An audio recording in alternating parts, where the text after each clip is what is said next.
time with you this evening talking about the lifeblood of our country, our state, our city, and our association, and that is the will to care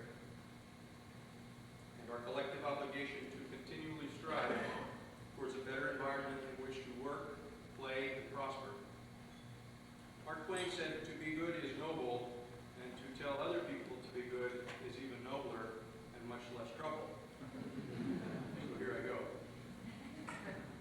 On the matter of our association, I'd like to begin by discussing where we've been, where we are, and where we are headed. Prior to 1988, I can best sum up our association by the name of a restaurant I recently came across. And that was Wild Bill Chang's Chinese Barbecue.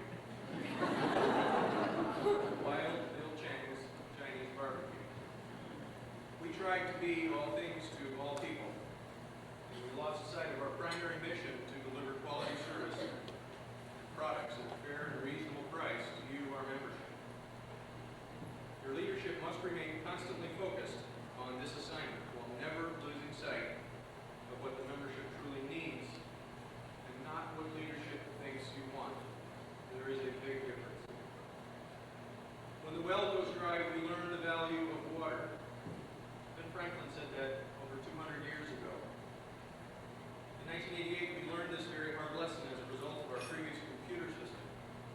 And while the Daycore system was an extremely high-cost lesson for us all, what we learned from it is priceless.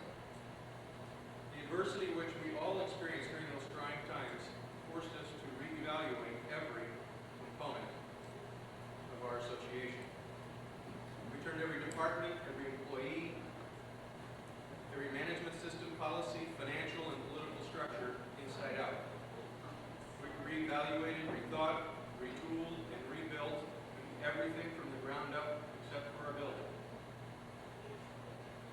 This process, while being both painful and protracted, has, in my opinion, been the best experience that we possibly could have been forced to endure.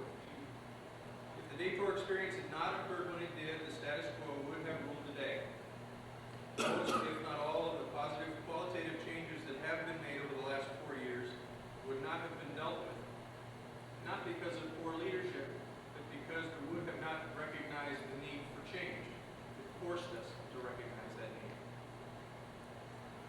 The Daycore experience caused one of the most profoundly positive events this association has ever experienced because of the leadership that has come forward as a result.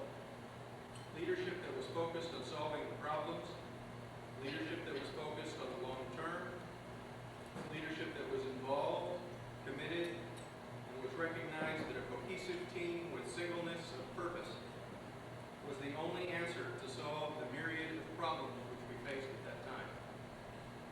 We have accomplished what is nothing less than a managerial, corporate, and financial miracle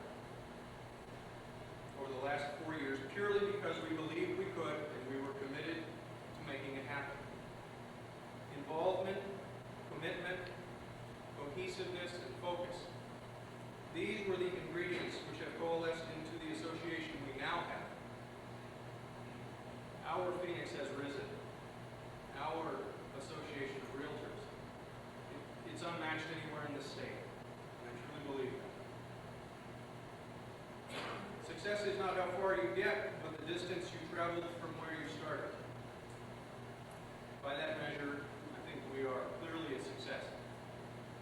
And the best is yet to come. After the implementation of the balance of the structural changes planned for the next 12 to 18 months, you should look forward to having all short and long-term debt paid off through what Tom Wright, the 1992 president, and I are calling clear and free by 93. We will have total in-house control of our MLS book, and we'll have budgeted and funded reserve accounts in excess of $175,000 in cash for future computer, legal, and operational expenses. We will have, September this year saw the subsidiary corporation, the Tucson Association of Realtors Multiple Listing Service, become a positive asset of the association for the first time in over 3 years.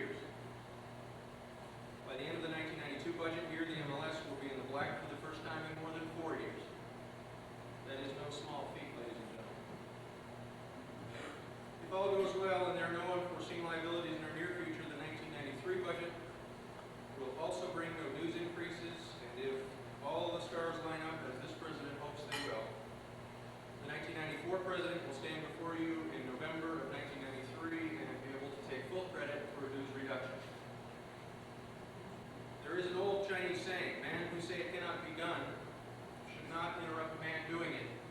And we're doing it. On the matter of politics, Will Rogers said it is a good thing that we don't get all of the government we pay for. The legislative committee and certainly this president agree. At the local level, the Tucson Association of Realtors helped modify the buffer overlay zone, commonly referred to as BOZO. Countless slow growth initiatives, unsatisfactory zoning laws, and we have made preemptive strikes in both the fire suppression code ordinance, which was, as proposed, would have added about $3,000 to the cost of a base home, a $60,000 home. In early 1991, Vicki Cox Golder appointed a task force which helped in the implementation of property acquisition policies in conjunction with Supervisor Moore for Pima County, which saved, by my estimations, in 1991 alone, approximately $600,000 of your taxpayer dollars. At the state level, we have been successful at stopping the real estate transfer tax, professional services tax, punitive riparian legislation, and we have supported strengthening our professional licensing laws.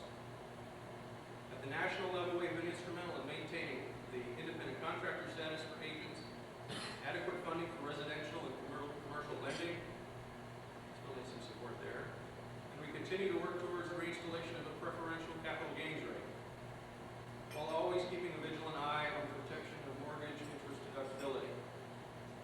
We have made great progress in almost every legislative arena. We have acted in increasingly proactive fashion, and once we commit ourselves, we almost always triumph. None of these successes could have been possible without the involvement of you, the membership, and the commitment of your leadership to support me. Despite our legislative successes, there is one area where this president has real legislative concern. We have been successful when we have been proactive and when we have been focused. When we are forced into a defensive posture and find ourselves under attack, it is difficult to have any positive impact. This is the position the association finds itself in, not only locally, but on a state basis and on a national basis. In regard to the onslaught of environmental legislation which we have been faced with over the past few years. Ladies and gentlemen, our industry, your industry, is under direct attack. Nationally, we are faced with ever-increasing EPA restriction on such local issues as sewage treatment plant discharge, so that the fish which might be caught in the Santa Cruz River might be palatable when eaten. I would point out that there have been no edible fish in the Santa Cruz River in well over 60 years. We laugh, but it's serious. On the state level, we will be faced once again with having to be against riparian protection legislation. It is difficult for me to believe that anyone would be against protection of the few remaining perennial streams that we have in this great state. The problem is created because of our guardian relationship between property rights and the property owners that we are sworn to protect. We are in a real quandary. The issue is not do we protect, but how do we protect? And that's where we have been falling down. On the local level, our association has been forced to be reactive rather than proactive under a continuous bombardment of punitive environmental legislation. Legislation that has had little, if any, real environmental benefit, and yet has come to cost literally millions of dollars in lost property value and lost tax revenue to the government sector. Our industry for too long has fought the environmental movement. This is not a war we can win. We need to join forces locally, and we need to join forces nationally, and we must take the high ground. We need to capture the environmental movement, or if we do not, we will become more and more a captive of it. We need to acknowledge that environmental problems affect all of us, and to actively participate in finding solutions which achieve the desired result and do so in a fashion which is consistent with our overriding focus on protecting property rights. There is no question that environmentalism is much more than a fad. It is here to stay, and for many a good reason. Once destroyed, the fragile ecosystem of a riparian corridor is lost forever. Once polluted, our underground aquifer is a worthless resource. once lost many of the natural assets we now take for granted, are gone forever.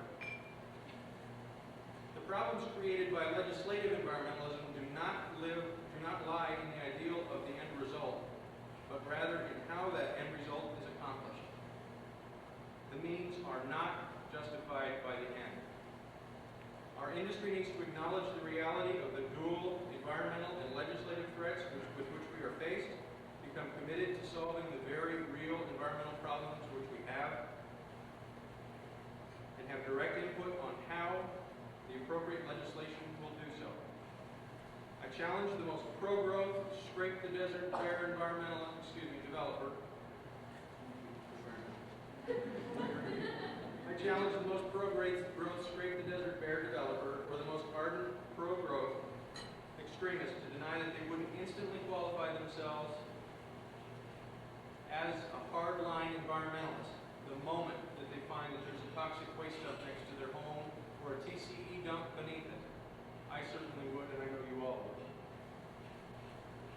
Pollution knows no politics, and it has no allegiance. This is not idle rhetoric, but rather a battle cry.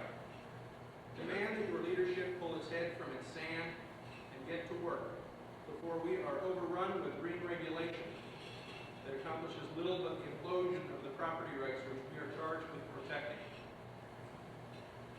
And then, and most importantly, do your part by getting involved in helping solve the problem. There is a big problem.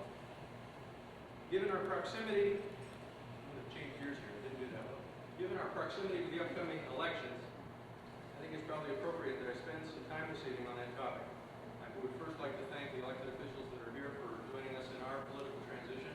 Welcome and thank you. And I would like to pass along my personal perspective that regardless of who is elected on November 5th, this association makes the pledge to you that we will cooperatively work with whoever is in the office of mayor and or council, and we will work together to solve all of our common problems.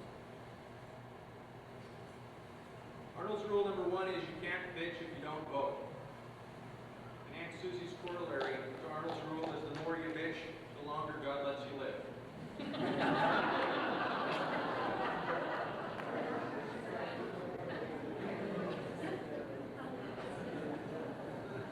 Historically speaking, about 20% of the registered voters will vote in a local off-year election. This means about 90,000 folks will vote in the upcoming election on November 5th. Doing some quick math, that means about 45,000 people is all it takes to get elected in this community. 45,000 votes. That's about 7% of the total population of our community. That means that 7% of our community is dictating what 93% of us are going to do.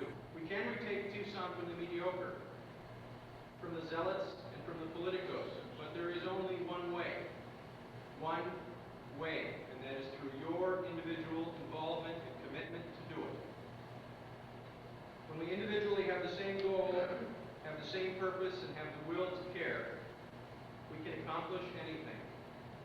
You can accomplish anything, and this association can accomplish anything.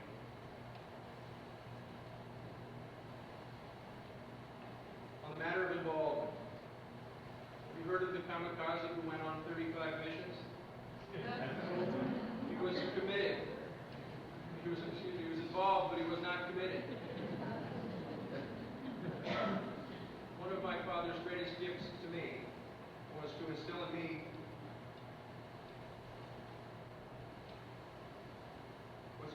me the knowledge that anything is possible if we but want it badly enough. Complacency and the lack of caring are our innermost enemies which we all must overcome. It is my utmost ambition to create in you the same burning desire that I have to help foster and care for what is nothing less than my fourth child. And that is this association. You are an equity partner, and it is your responsibility. It is your right, it is your obligation, and it is your duty to become an active participant prosperity is coextensive with yours. Thank you, Annie, for that wonderful work. The whole of our association is much greater than the sum of our individual parts. Our greatest strength is the fact that we are together. That is what we are about. That is what an association is. The final step to achieving what I believe is the best and ultimately the highest level of performance is to not only include every employee, every committee chair, every board of director and officer in passionate participation, but to include you, the membership. That will be my focus for the upcoming year. Your association needs your input. We need your minds. We need your energy. We need you. You are the association. I am not the association. Your board of directors is not your association. It is you. In conclusion, your 1991 President, Vicki Cox Golder, had a theme of look to the future. My focus in the coming year will be more towards the present because I believe that the future is now. Each decision we make and each step we take is building on our common futures. Your 1991 President has done a tremendous job in improving the public image of the Tucson Association of Realtors. We have made a quantum leap in the quantity and, more importantly, in the quality of the recognition of the tremendous good that our association does this community. You are part of something much larger than your company or your office.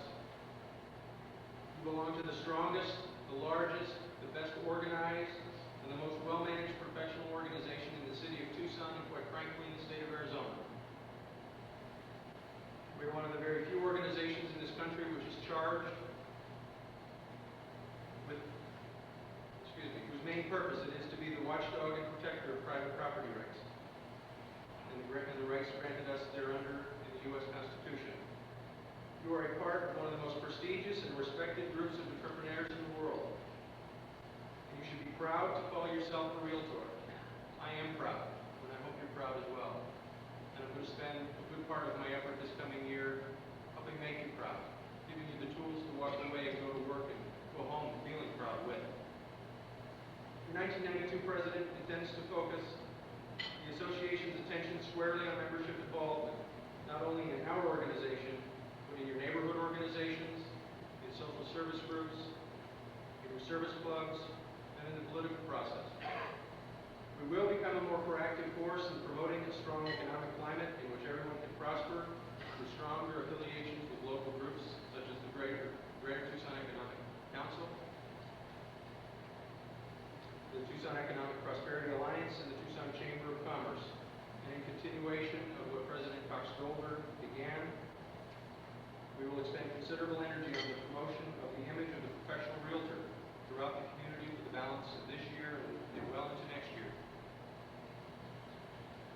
The comprehensive programs which have been and will be instituted will, over the long term, shift public perception of our association by letting you, as well as the membership, in on a little known secret. Let me find the button.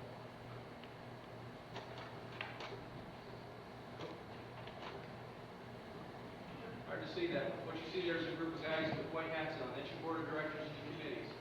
We are the good guys, ladies and gentlemen. And don't let anybody tell you that we're not, because we are. It's us. And our only consequence is what we do and not what we say. Be proud, have the courage to care, and make the commitment right now to become an active participant in your community and in this association. Carpe Diem, and thank you.